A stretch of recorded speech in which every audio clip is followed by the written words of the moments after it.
Oshna, stolim ustida $100 pul turuvdi. Ko'rmadingmi bo'ldi? Ha, men olgandim oshna. Uydagilar pul zarurchi edi, shunga olgandim. Oshna, aytib qo'ysang bo'laydi-ku. Ha, oshna ketdi. Ishlarimiz qilaylik, qabulga. Ish ko'p bo'lar.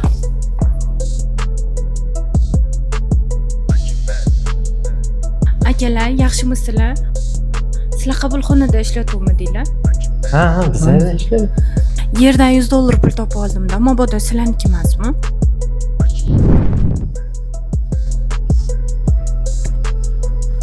Sizlardanmi?